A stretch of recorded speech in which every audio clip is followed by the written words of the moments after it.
श्री शिवाय नमस्तुभ्यम हर हर महादेव। स्वागत है आपका हमारे चैनल सनातन धर्म का संसार पर। दोस्तों, जिस बात का सभी लोगों को बहुत बेसब्री से इंतजार था, आज उस बात की सूचना पंडित जी ने अपनी कथा में दे दी है। दोस्तों, आप सभी लोग जानते हैं कि 2 अगस्त 2024 के दिन पड़ रही है सावन महीने की शिवरात्रि, जिसका लोग बहुत बेसब्री से इंतजार करते हैं। और पंडित जी ने भी इस बात की सूचना दे दी है कि इस बार भी ऑनलाइन पूजन अभिषेक होगा, वो भी सावन महीने की शिवरात्रि के दिन, मतलब 2 अगस्त के दिन। तो आखिर दोस्तों, ये ऑनलाइन अभिषेक कितने बजे से लेकर कितने तक होगा, इसकी जो ऑनलाइन जो पूजन सामग्री है या पूजन विधि है वो क्या है, ये सारी चीजें हम आप लोगों को इस वीडियो में बताने वाले हैं। अगर आप लोग भी हर वर्ष की तरह इस बार भी इस ऑनलाइन पूजन अभिषेक में भाग लेना चाहते हैं और इसकी तैयारी करना चाहते हैं, तो आप लोगों को ये वीडियो पूरा जरूर देखना चाहिए, क्योंकि पंडित जी हर बार कुछ समय पहले से ही आपको पूजन सामग्री बता देते हैं और कितने बजे से लेकर कितने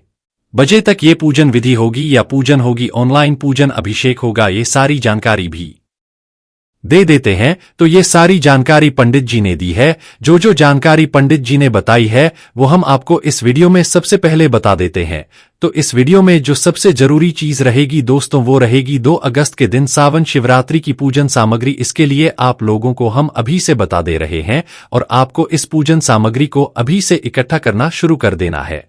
तो सबसे पहली चीज तो दोस्तों, इस बार की जो सावन की शिवरात्रि पड़ रही है वो 2 अगस्त के दिन पड़ रही है। किस दिन पड़ रही है? 2 अगस्त 2024 के दिन पड़ रही है। और दोस्तों, हम आपको बता दें कि इस बार पंडित जी जिस जगह पर भी रहेंगे वहां से शाम को 7 बजे से ये ऑनलाइन पूजन शुरू कराएंगे। पंडित जी ने 2-3 बार इस बात को कह दिया है कि वो इस बार 7 बजे से जो है ऑनलाइन पूजन कराएंगे। हर बार पंडित जी 8-9 बजे तक कराते हैं, क्योंकि बहुत सारे लोग अपने काम पर जाते हैं या किसी कारणवश कहीं कहीं जाते हैं, तो भाई उन्हें घर आने में थोड़ी देरी हो जाती है। इस वजह से पंडित जी हर बार इस पूजन को जो है 8 से 9 बजे तक कराते थे, पर इस बार पंडित जी ने 2-3 बार बोला है कि हम लोग इस बार जो है 7 बजे से, मतलब 2 अगस्त के दिन सावन शिवरात्रि के दिन शाम को 7 बजे से ये ऑनलाइन पूजन अभिषेक शुरू कर देंगे। और इसी के साथ में दोस्तों, पंडित जी ने जो है वो पूजन सामग्री भी बता दी है जो कि आप लोगों को इस सावन शिवरात्रि में उपयोग में लेनी है। तो आखिर वो कौन सी सावन की पूजन सामग्री है, सावन शिवरात्रि की पूजन सामग्री है, आइए हम लोग जानते हैं। देखिए, ये पूजन सामग्री कोई एक या 2 नहीं है, बहुत सारी है, इसलिए ये आप लोगों को नोट करके रखना पड़ेगा, एक लिस्ट बनाना पड़ेगा। फिर उस लिस्ट के अनुसार आप लोग वह सामग्री जो है इकट्ठा करते जाइएगा और उस पे टिक लगाते जाइएगा कि हाँ, ये सामग्री हमें मिलती गई है ना। कुछ ऐसी सामग्री है जो कि आप लोगों को उसी समय जाकर लेनी, वो आप लोग अपने अनुसार देख लीजिएगा। हम आप लोगों को बताते हैं कि सावन शिवरात्रि में कौन सी वो जरूरी पूजन सामग्री है जो कि पंडित जी ने अपनी इस ऑनलाइन पूजन अभिषेक के लिए बताई है। चलिए जानते हैं। तो दोस्तों, सबसे पहले जो चीज है दोस्तों पूजन सामग्री में, वो है 1 लोटा जल। क्या 1 लोटा जल? दूसरी जो चीज है दोस्तों वो है 21 गेहूं के दाने है ना। अब बहुत सारे लोग ये ना समझे कि वो जो गेहूं की बालें होती है वो नहीं, गेहूं जो सादा गेहूं होता है ना, वो वाले दाने हमें यहाँ पर चाहिए पड़ेंगे। तो कितने चाहिए पड़ेंगे? आप लोगों को 21 गेहूं के दाने लेना है। और हम आपको बता दें, जो 21 गेहूं के दाने आप लोग लोगे वो टूटे हुए ना हो, कटे पिटे ना हो, दाग वाले ना हो, बिल्कुल साबुत गेहूं के दाने हो। जैसे साबुत चावल के दाने आपने देखे ना, वैसे ही साबुत ही आपको गेहूं के दाने भी यहां पर लेने हैं। तो 21 गेहूं के दाने यहां पर आप लोगों को इकट्ठा करना है, मतलब तैयार करना है। उसके बाद में 5 कमलगट्टे आपको लेना है। 5 कमलगट्टे आपको पूजन वाली दुकान से आसानी से मिल जाएंगे, ठीक है। उसके बाद में दोस्तों 108 चावल के दाने हैं ना, पंडित जी ने खुद बोला है 108 जो चावल के दाने आप लोगे वो आंखें लोगे। आंखें मतलब यही होता है कि साबुत आप लोगों को लेना है, जिस दाने में ना तो कोई दाग हो, ना वो टूटे फूटे हो, ना वो कटे पेटे हो, है ना। साबुत चावल के दाने लेना है और 108 लेना है गिनकर, जो है आप लोगों को पहले से यहां पर अपने पास में रखना है, ठीक है। उसके बाद में दोस्तों जो अगली सामग्री है वो है दोस्तों 21 काली मिर्च है ना। काली मिर्ची वो होती है जो काली काली सी होती है, गोल गोल होती है। ये भी आपको पूजन वाली सामग्री पे, पूजन वाली दुकान पे या किराने की दुकान पे आराम से ये मिल जाएगी, ठीक है। तो 21 काली मिर्ची यहां पर आप लोगों को तैयार करके रखनी। उसके बाद में दोस्तों 1 चुटकी काली तिल। अब यहां पर लोगों के मन में जरूर प्रश्न आ रहा होगा कि ये जो काली तिल है ये हमें सफेद काली तिल लेनी है कि कौन सी काली तिल लेनी है। तो देखो यहाँ पर पंडित जी ने बोल दिया है कि भाई आप लोगों को एक चुटकी काली तिल लेनी है ना। तो काली तिल जो है ये भी आप लोगों को पूजन वाली दुकान पर मिल जाएगी, क्योंकि ये भी भगवान शिव जी पर हमें चढ़ाने के लिए काम आती है। तो एक चुटकी आपको मात्र काली तिल लेनी है। आप एक चुटकी से ज्यादा भी रख सकते हैं, पर पूजन सामग्री में मात्र एक चुटकी ही की जो है यहाँ पर आपको आवश्यकता पड़ने वाली है। ठीक है, अगली जो सामग्री है वो एक धतूरा। अब धतूरा आप सभी लोग जानते हो जो शिवलिंग पर चढ़ता है, जिसके अंदर कांटे कांटे होते हैं, मतलब बाहर की साइड कांटे कांटे होते हैं। तो वो जो है एक धतूरा आप लोगों को यहाँ पर आवश्यकता इसकी पड़ने वाली है। ठीक है, उसके बाद में दोस्तों अगली जो सामग्री है वो है बेलपत्र। कितनी बेलपत्र चाहिए? 7 बेलपत्र। बेलपत्र भी जो लोगे वो खंडित ना हो, अच्छी साबुत बेलपत्र हो है ना। तो 7 बेलपत्र आप लोगों को यहाँ पर लेना पड़ेगा। उसके बाद में अगली जो सामग्री है दोस्तों वो है 7 शमी पत्र। साथ ही आप लोगों को बेलपत्र लेना है और साथ ही आप लोगों को शमी पत्र।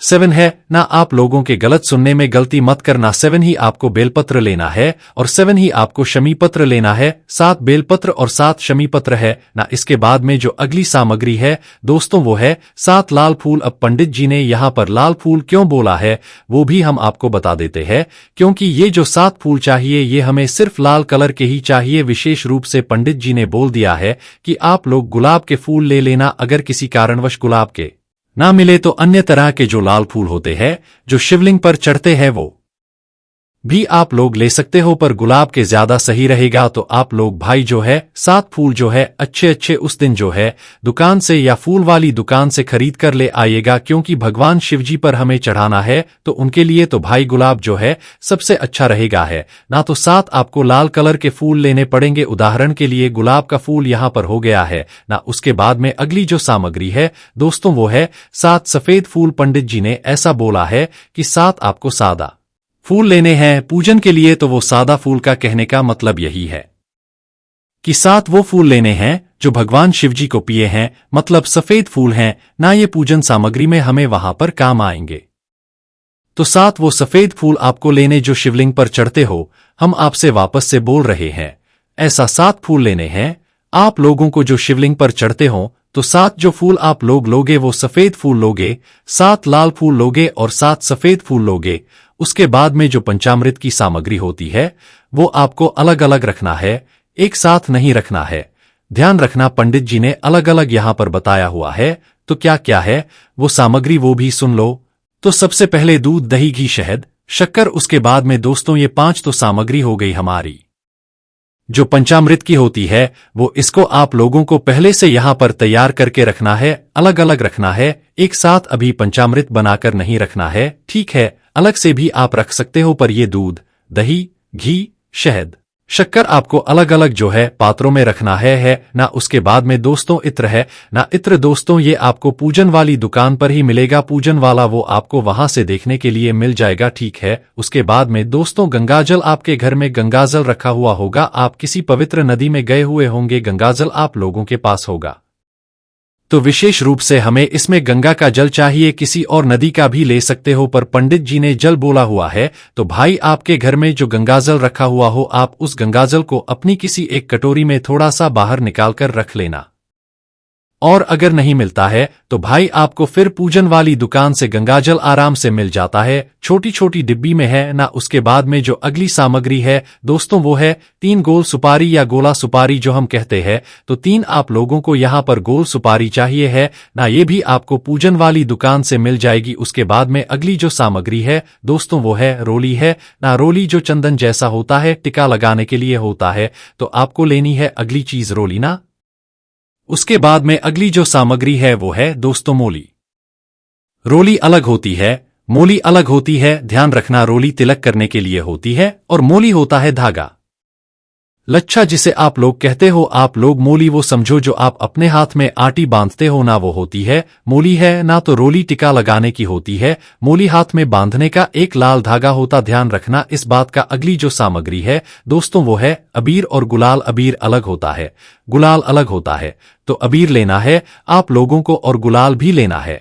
उसके बाद में अगली जो है वो है दोस्तों चंदन। कौन सा चंदन? पीला चंदन। तो पीला चंदन और लाल चंदन दोनों तरह का चंदन आप लोग यहां पर मतलब लेकर आ जाना। फिर पंडित जी जो भी चंदन आपको बताएं भाई उसे आप लोग प्रयोग में ले लेना। तो पीला चंदन और लाल चंदन जो है सारी जो दोनों तरह के जो चंदन है वो आप अपने पास में पहले से रख लेना। उसके बाद में दोस्तों थोड़े से चावल के दाने, देखो 108 जो चावल के दाने थे वो अलग थे हमारे है ना, और जो अभी हमारे हम चावल के दाने बोल रहे हैं ये हमारी पूजन में जो उपयोग में होने वाले हैं वो बोल रहे हैं। तो इसकी कोई गिनती नहीं, आप थोड़ी सी मात्रा में ये कटोरी चावल थोड़ा अलग से निकाल कर रख लेना ताकि जब भी हमें पूजन में काम आए तो हम उसमें से ले ले। अब इसमें साबुन ढूंढने की आपको जरूरत नहीं है, सादा चावल के दाने आप लोग थोड़े से अलग से निकाल कर रख लेना, ठीक है। उसके बाद में अगली जो सामग्री है दोस्तों वो है कपूर है ना। कपूर की आप एक पूरी पैकेट लेकर आ जाना। फिर जितना पंडित जी बोले उतना आप लोग ले लेना है ना। उसके बाद में आखिरी जो सामग्री है दोस्तों वो 2 दीपक है ना। 2 दीपक जो आप लोग लोगे वो विशेष रूप से मिट्टी के लोग है ना। मिट्टी के 2 दीपक क्यों लोगे? एक तो आप लोग जलाकर रखोगे और एक दीपक जो रखे रहेगा हमारा वो आरती के लिए रहेगा, ठीक है। उसके में अगली जो सामग्री है दोस्तों वो है 2 जनेऊ है ना। 2 जनेऊ क्यों बोला? एक जनेऊ गणेश जी के लिए रहेगा, एक जनेऊ शिव जी के लिए रहेगा। उसके बाद में जो अगली सामग्री है दोस्तों वो है लौंग। अब कितनी लौंग लेना है? अब यहां पर पंडित जी ने इसका कोई नंबर नहीं बताया, तो आप 5 या 10 जितनी आप लोग लौंग लेना चाहो वो ले सकते हो, पर 5 कम से कम आप लोगों को लौंग लेनी है। और इतनी ही आपको इलायची भी रखनी है। लौंग 5 लेना है और 5 ही आपको इलायची लेना है। इसका नंबर नहीं बताया पर 5 में आपका काम हो जाएगा। 5 लौंग और 5 इलायची आप लोग लेना है। उसके बाद में आप अगली जो सामग्री लेना है वो लेना है पान के पत्ते। तो 2-3 पान के पत्ते या 5 पान के पत्ते बच भी जाते हैं तो वो हमारे अगले कार्यों में इस्तेमाल हो जाएंगे, पर 2 पान के पत्ते या 5 पान के पत्ते आप लोग लेकर रख लेना है ना। उसके बाद में अगली जो चीज है दोस्तों वो है आपके 5 फल। क्या है 5 फल? अब 5 फल एक ही लाना है कि अलग अलग लाना है? तो आप 5 तरह के जो है अलग अलग फल भी ला सकते हो और एक ही फल भी ला सकते हो है ना। उसमें कोई भी दिक्कत वाली बात यहां पर नहीं है। उसके बाद में अगली जो सामग्री है वो है दोस्तों मिठाई। देखो मिठाई विशेष रूप से हम आपसे कहेंगे कि आप अपने ही घर में कुछ मीठा बनाओगे तो ज्यादा बेहतर है। बाकी अगर आप लोगों के मन में ऐसा कोई है कि भाई बाहर इस जगह पर अच्छी मिठाई मिलती है तो फिर आप वो भी लेकर आ सकते हो, पर कोशिश करना अपने ही घर में कुछ भगवान शिवजी की इस पूजन के लिए आप लोग विशेष चीज बनाओ है ना मिठाई के रूप में। उसके बाद में अगली जो सामग्री है दोस्तों वो है धूप बत्ती। धूप बत्ती या अगरबत्ती आप जो भी इस्तेमाल करते हो, धूप बत्ती लेते हो तो धूप बत्ती लेना, अगरबत्ती लेते हो अगरबत्ती लेना, दोनों लेना चाहो तो दोनों ले लेना, कोई दिक्कत वाली बात नहीं है ना। उसके बाद में सबसे महत्वपूर्ण और सबसे विशेष जो चीज है वो पार्थिव शिवलिंग। अब देखो पार्थिव शिवलिंग जो आप बनाओगे ना ये पंडित जी आपसे नहीं बनवाएंगे, ये आपको पहले से बनाकर रखना पड़ेगा। पंडित जी ने विशेष रूप से बोल दिया है शाम 7 बजे से हम इस पूजन को शुरू कर देंगे, तो आपको 7 बजे अपने घर पर ये पार्थिव शिवलिंग बनाकर रखना है। अब आप लोग टेंशन बिल्कुल मत लेना, ये पार्थिव शिवलिंग कैसे बनाना है वो हम आप लोगों को कुछ समय पहले ही बता देंगे कि ताकि आप लोग भी पार्थिव शिवलिंग बनाकर रख लो। कितना बड़ा बनाना है, कितना बड़ा नहीं बनाना है, ये सारी जानकारी हम आप लोगों को इस वीडियो में बनाकर दिखा देंगे कि आपको इतना बड़ा पार्थिव शिवलिंग बनाना है, इतना बड़ा नहीं बनाना है ना। तो पार्थिव शिवलिंग क्या है भाई? एक आपको काली मिट्टी का जो है पार्थिव शिवलिंग बनाना है और उस शिवलिंग को बनाने का कुछ नियम होते हैं वो हम आपको अगली वीडियो में बताएंगे, ठीक है। तो पार्थिव शिवलिंग आपको यहां पर बनाकर पहले से रख लेना है। ये पूजन जो है 7 बजे से लेकर 8 बजे तक होगी, 1 घंटे की ये पूरी ऑनलाइन पूजन होगी। ये आपको आस्था चैनल और अपने टीवी मोबाइल पर देखने के लिए आराम से मिल जाएगी, ठीक है। इसी के साथ दोस्तों ये सारी पूजन सामग्री है जो कि आप लोगों को आज से ही नोट कर लेना है और आज से ही इसकी जो है इकट्ठा करना चालू कर देना है, क्योंकि एकदम से फिर जो समय आ जाता है सावन की शिवरात्रि का तो फिर आप लोग जो है जल्दबाजी में कुछ सामग्री नहीं ला पाते। तो इसीलिए आप लोग अभी से ही लिस्ट बना लो और अभी से ही सामग्री तैयार करना शुरू कर दो। कुछ चीजें हैं बेलपत्र, शमीपत्र या आप लोग उसी समय जाकर लेकर आना, अभी उसे लाने की जरूरत नहीं है। तो कुछ ही समय बचा हुआ है सावन की शिवरात्रि का। बाकी दोस्तों, अगर आपके मन में कोई भी प्रश्न है इस सावन शिवरात्रि से जुड़ा हुआ या इस ऑनलाइन पूजन अभिषेक से जुड़ा हुआ जो कि पंडित जी इस बार कराने वाले हैं, भाई उससे आप लोग हमसे कमेंट में जरूर पूछ सकते हैं। और हमारा आपसे आखिरी में एक प्रश्न है कि ऑनलाइन पूजन अभिषेक को पहली बार कर रहे हैं? क्या आप पहले भी कर चुके हैं? और पहले कर चुके हैं तो आपको कितना लाभ मिला है? कमेंट्स में जरूर बताइएगा, ताकि जब और लोग पढ़ेंगे तो वो भी इस बार इस ऑनलाइन पूजन अभिषेक को करेंगे। कमेंट्स में जरूर बताइएगा। बाकी दोस्तों, आपके मन में कोई भी प्रश्न है तो उसे आप हमसे कमेंट करके पूछ सकते हैं। श्री शिवाय नमस्तु भीयम, हर हर महादेव।